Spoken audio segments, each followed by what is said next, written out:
14 days of relentless bombing, 14 days of thousands of strikes across Iran, military targets shattered, missile launchers destroyed, command centers erased. The supreme leader killed in the opening hours of the war. And through every single one of those 14 days, one target remained untouched. One target that every military planner, every intelligence analyst, every energy economist on the planet had been watching and waiting for. Kharg Island. A 5-mile strip of coral and pipeline sitting in the northern Persian Gulf that handles 90% of Iran's oil exports. 90%. Not symbolic, not strategic. Existential. Without Kharg, Iran cannot sell its oil. Without oil revenue, Iran cannot fund its military, its proxies, its missiles, or any of the mechanisms it uses to threaten the region and the world. And tonight, on the 15th day of this war, everything changed. Within minutes of the strike being confirmed, Donald Trump posted on Truth Social, not a press conference, not a classified briefing to allies, not a measured diplomatic statement delivered through back channels, a social media post watched by the entire planet in real time. And the 4 words at the center of that post have set off alarm bells in every energy market, every intelligence agency, and every government that depends on oil from the Persian Gulf. Totally obliterated every military.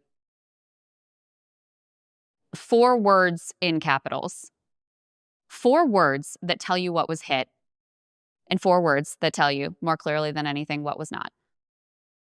Because the sentence that comes directly after those 4 words is the most expensive single sentence posted on social media in the history of modern warfare. For reasons of decency, I have chosen not to wipe out the oil infrastructure on the island. That sentence is not restraint. That sentence is a loaded gun held to the head of the global economy with a finger on the trigger and a very specific condition attached to pulling it. This is the story of how we got here. What it means, what comes next, and why every single one of you watching this video will feel the consequences of what happens in the next 48 hours, whether you are following this war or not. Segment 1. What happened tonight? Let me give you the confirmed facts first. Because in a story this fast-moving, the difference between what is confirmed and what is assumed matters enormously. Tonight, Friday, March 13th, 2026, the 15th day of Operation Epic Fury, United States Central Command executed a large-scale bombing raid on Kharg Island. The president described it on Truth Social as one of the most powerful bombing raids in the history of the Middle East. He stated that every military target on the island had been totally obliterated. He stated explicitly that the oil infrastructure, the pipelines, the storage tanks, the loading jetties had been deliberately spared. And he stated the condition under which that restraint continues. Open the Strait of Hormuz to free and safe passage of ships. Or the oil infrastructure is next. A U.S. official confirmed to CNN that the military had executed a large-scale strike on Kharg Island. That same official declined to confirm whether all military targets were destroyed. The word the president used was obliterated. The word the official used was large-scale. That gap between those 2 words is the first thing you need to hold in your mind. Because the entire coercive logic of tonight's operation depends on Iran believing that the military capability on Kharg is gone. If they believe it, the threat works. If they do not believe it, the threat is a bluff. And adversaries who conclude they are facing a bluff do not comply. They escalate. Segment 2, Why Kharg Island is unlike any other target. Kharg Island is not a military base. It is not a missile site. It is not a command center. It is an oil terminal, the largest oil export terminal in the Persian Gulf. Sitting approximately 25 kilometers off Iran's southwestern coast, the island processes and ships approximately 90% of Iran's crude oil exports, the vast majority going to Asian markets, primarily China, India, South Korea, and Japan. To understand what that means, think of it this way. Iran's entire ability to fund its government, its military, its missile program, its support for Hezbollah, for the Houthis, for the proxy networks it has built across the Middle East over 40 years, all of it flows through Kharg Island. Every barrel of oil that leaves Iran goes through Kharg. Without Kharg, the revenue stops. And without the revenue, everything that revenue pays for stops with it. Analysts have said for years that destroying Kharg would be the single most economically devastating action the United States could take against Iran short of nuclear war. Devastating to Iran. But here is the part that gets left out of that analysis. Also devastating to everyone else. Brent crude was already trading above $100 a barrel tonight, up from $87 when this war began on February 28th. That is a 26% spike in 15 days. With the oil infrastructure on Kharg completely intact, the price you are paying for gas, for groceries, for everything that moves on a truck or a ship, those prices have already risen. And the infrastructure is still standing. Run the math on what happens if it is not 90% of Iranian crude exports disappear overnight. The countries that buy that oil start competing for replacement supply from a global market that was already tight before this war started.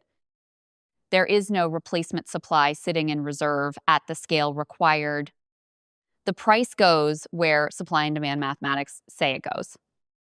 And no energy economist I have read in the last 24 hours is willing to put a specific number on that ceiling because they genuinely do not know where it stops. This is why Kharg Island was the card nobody played for 14 days. This is why both sides understood from the first day of this war that Kharg was different. Not just a target, a threshold. Cross it, and the war stops being a regional conflict. Cross it, and the war becomes a global economic event. Tonight, the United States stepped to the edge of that threshold. It struck the military capability. It spared the oil. And it told Iran, in public, in caps, on social media, exactly what crossing the remaining threshold requires. Make sure you hit the like button and subscribe to this channel right now. Because what happened on Kharg Island tonight is not the end of something. It is the beginning of the most dangerous and consequential phase of this war. The next 48 hours will determine whether Iran blinks, whether the strait reopens, whether the oil infrastructure survives, and whether the most powerful economic ultimatum ever delivered via social media turns out to be a masterstroke or the first domino in a collapse nobody planned for. Let me show you exactly what I found. Segment 3, the full timeline. I went through every document, every report, every confirmed statement, every verified intelligence disclosure. Here is the complete picture in sequence, the way it actually happened. February 28th, 2026, Operation Epic Fury begins. U.S. and Israeli forces launch coordinated strikes on Iran's nuclear facilities, missile infrastructure, and military leadership. Supreme Leader Ali Khamenei is killed in the opening hours. Iran immediately begins planning retaliation. And from day one, analysts observe what is not being targeted. Kharg Island. The oil infrastructure, that omission is not an oversight. It is a strategy. The most valuable card in the deck is held in reserve. March 1st. Iran begins mining operations in the Strait of Hormuz. Commercial shipping lanes become dangerous. Tanker traffic slows. The first oil price spike begins. Global energy markets start pricing in the possibility of sustained disruption. March 3rd. A classified briefing to the Senate Intelligence Committee. Sources familiar with the briefing say U.S. intelligence agencies presented early indicators that Iranian strikes against American targets were displaying unusual accuracy. Accuracy that analysts said was difficult to explain through Iran's own intelligence capabilities alone. The word that started appearing in internal assessments was external. Someone was helping Iran see what we did not want them to see. March 6th. The Washington Post and the New York Times simultaneously published reports citing multiple U.S. officials confirming that Russia is providing Iran with satellite imagery of U.S. warship and aircraft locations. Not vague tips. Precise, real-time, actionable targeting data. The White House response is 4 words. We are monitoring the situation. March 9th. Trump floats the idea of easing Russian oil sanctions, framed publicly as an energy price management measure tied to the Hormuz disruption. March 11th, CNN publishes an exclusive report citing a Western intelligence source confirming that Russia is also sharing advanced drone tactics with Iran. Tactics developed specifically in the Ukraine war to defeat Western air defense systems. March 12th, a United States Air Force KC-135 Stratotanker goes down in Western Iraq. All 6 crew members are confirmed dead. The total number of Americans killed in this war reaches 13. CENTCOM issues a statement. The circumstances are under investigation. On the same day, the Trump administration announces a temporary 300-day waiver on Russian oil sanctions. March 13th morning, Trump is asked directly on Fox News Radio whether the United States would target Kharg Island. He calls the question foolish. He says Kharg is not high on the list. He says, I can change my mind in seconds. March 13th evening, CENTCOM executes one of the most powerful bombing raids in the history of the Middle East against Kharg Island. The same target that was not high on the list 8 hours earlier. You can read that sequence as a series of fast military decisions made under the pressure of a fast-moving war. Or you can read it as a 2-week deliberate escalation ladder, each rung placed precisely building toward a predetermined ultimatum delivered at maximum psychological impact. Either way, the timeline is real. The bombs are real. The oil is real. Segment 4, the fracture nobody is covering. Now, and this is the part that most coverage tonight will skip entirely, because it is easier to talk about bombs and oil than to explain what it means when the Atlantic Alliance begins breaking in public.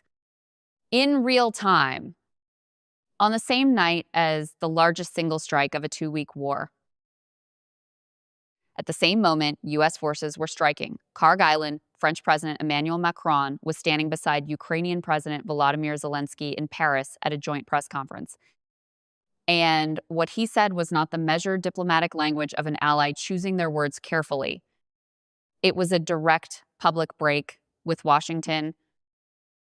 The G7's common position, Macron said, has been to maintain sanctions on Russia. The current situation, he said, in no way justifies lifting them. Zelensky was more specific. The U.S. sanctions waiver on Russian oil, he said, could provide Russia with around $10 billion for its war. $10 billion flowing to Moscow. While Americans are dying in a war that Russia is actively feeding intelligence into, and while the administration is describing Putin's involvement as a little bit Let me say that again. So it is absolutely clear. The United States has just executed the most consequential single bombing raid of this war, an action that has placed the economic lifeblood of an entire nation in the crosshairs, an action that has put global oil markets on a knife edge. And at the exact same moment, America's oldest allies, the countries that have stood beside the United States through every major confrontation since World War II, are breaking with Washington, not quietly, not through back channels, at a joint press conference in Paris in front of cameras. On record, that is not a disagreement. That is a fracture. And fractures under pressure do not seal themselves. They widen. Segment 5, the other side. I want to be fair here. Because the counter arguments exist and they deserve honest treatment, the administration's defenders will make several arguments tonight, and not all of them are wrong. First, the decision to strike military targets while explicitly and publicly sparing the oil infrastructure is a demonstration of proportionality that deserves acknowledgement. Trump could have destroyed Kharg completely. He did not. The restraint is real, even if it is also a threat. Coercive strategy requires showing your hand before you play it. You hold the most powerful card, you display it, and you make the conditions for not playing it explicit. That is what happened tonight. Second, if Iran complies, if the strait reopens, the entire rationale for the escalation is validated. The strike achieved its deterrent purpose without crossing the economic threshold. That outcome is still possible. And the administration would argue it is the intended outcome. Third, on the Russia sanctions waiver, the administration frames it as a narrowly targeted temporary measure specifically for oil already loaded on vessels, a practical energy management tool, not a diplomatic gift. A market intervention, these are real arguments. They are not crazy. They deserve weight. But here's what they cannot explain away. A retired U.S. Army brigadier general told CNN tonight that striking the oil infrastructure would cause Iran to attack the rest of the infrastructure in the Middle East. His words. Not an analyst, not a commentator. A former U.S. Army brigadier general who understands the escalation ladder. He said oil prices would just go out of control. He described the current posture as holding the island hostage. When the people who designed these systems describe the failure mode in those terms, the question is not whether the administration has a plan. The question is whether the plan accounts for Iran deciding the hostage is already dead. And Senator Richard Blumenthal said after a classified briefing on this war that he is extremely worried and fearful. Not skeptical. Fearful. When the people who know the most are the most afraid, that is the signal that matters. Segment 6, what the experts are saying. Stephen Wills at the Center for Maritime Strategy has said clearly that Kharg Island was set up to process about 90% of Iran's oil shipments, and that destroying it could take out Iran's significant ability to export oil in a way that could cripple the country's finances for months or years. Pentagon Press Secretary Kingsley Wilson said U.S. forces have established control over the air and sea domains and have struck thousands of Iranian targets since February 28th, describing the campaign as the systematic dismantlement of Iran's ability to threaten American forces. Defense Secretary Pete Hegseth said the volume of Iranian return fire has sharply decreased because Iran's missiles, launchers, and drones are being destroyed or shot down. But on the same night Hegseth said those words, large explosions were reported in central Tehran. Smoke rose over Dubai as Iranian missiles and drones targeted the Gulf financial hub. And Turkey reported that an Iranian missile had been intercepted by NATO defenses over its territory. The third such incident since the war began. When official claims of degraded capability and documented events on the same night do not align, the gap between them is the story. not the official claim, not the event. The gap. When the most respected voices across military analysis, intelligence commentary, and geopolitical expertise are converging on the same uncertainty, that is not speculation. That is the professional consensus. Segment 7, why this matters to you. Real talk.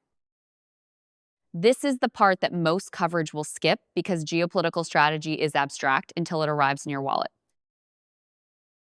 Your money. Brent crude is above $100 a barrel tonight, up 40% since this war started. With Kharg's oil infrastructure intact, the price of fuel, of food, of every product that moves on a truck or a ship has already risen. Those prices will continue to rise as long as the Strait of Hormuz remains disrupted. If the oil infrastructure on Kharg is struck, the arithmetic of what comes next is not a forecast. It is a mechanism. Supply disappears. Demand does not. Price goes where the math says it goes. Every dollar that Brent crude rises above its pre-war level adds billions to Russia's war chest. Russia is the second largest oil exporter in the world. Russia has a documented, confirmed financial incentive for this war to continue at maximum intensity and maximum disruption for as long as possible. And we gave Russia a sanctions waiver last week. Your safety. More than 50,000 American service members are operating in the Gulf region right now. Every one of them is operating in a threat environment that just changed tonight. Dramatically, the warning from the retired brigadier general was specific. Strike the oil. Iran strikes the rest of the infrastructure in the Middle East. The rest of the infrastructure in the Middle East includes the bases, the logistics networks, the supply lines, and the allied facilities that 50,000 Americans depend on every single day. The precedent. If this ultimatum holds, if Iran opens the strait, if the oil infrastructure survives, the coercive strategy works, and every future adversary learns that public ultimatums delivered via social media can reshape the behavior of sovereign states. That is a precedent with enormous implications in every future confrontation. If the ultimatum fails, if Iran does not comply, if the oil infrastructure is struck and the cascade the experts warned about begins, the precedent learned is different. It is that crossing every threshold, one at a time, in public, without private resolution, leads somewhere that nobody at the beginning of the escalation ladder planned to go. 13 Americans are dead in this war.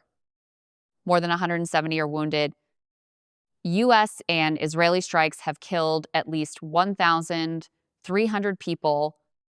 Over 2,000 people, civilians and military, have been killed across the region since February 28th. A refueling plane went down last night with 6 crew aboard, and the cause has not been determined. Russia is providing Iran with satellite imagery of American assets, and the president described that as a little bit. And sitting in the middle of all of it is Kharg Island. Military capability obliterated. Why infrastructure intact. A clock running. And a condition attached to the clock that only Iran can fulfill. This is not a war anymore. That is not a metaphor. This is a negotiation conducted at gunpoint, with the global economy watching, with 50,000 Americans in the room, with allies fracturing in Paris, with Russia counting its oil revenue, and with a president on social media holding the trigger. Whether it fires, what happens to the world if it does, that is the question that defines everything that comes next. Subscribe to this channel right now. Hit the like button if this breakdown gave you something the headlines did not. Turn on notifications, because when Iran responds, when the satellite images are released, when the strait opens or does not open, when the oil market opens on Monday morning, I will be here breaking it down, page by page, document by document, statement by statement. The same way I did tonight. Comment below right now. Do you think Iran opens the strait after this strike? Do you think the U.S. follows through on the oil infrastructure threat if they do not? Tell me what you think. I read every single comment. Your perspective is part of how this story gets told. 13 Americans dead. 13 families. 13 names not yet fully known by the world. And tonight, 6 more families are still waiting for answers about a plane that went down in western Iraq with circumstances still under investigation. They deserve answers. Their families deserve answers. And so do you. The story is not over. It is barely beginning,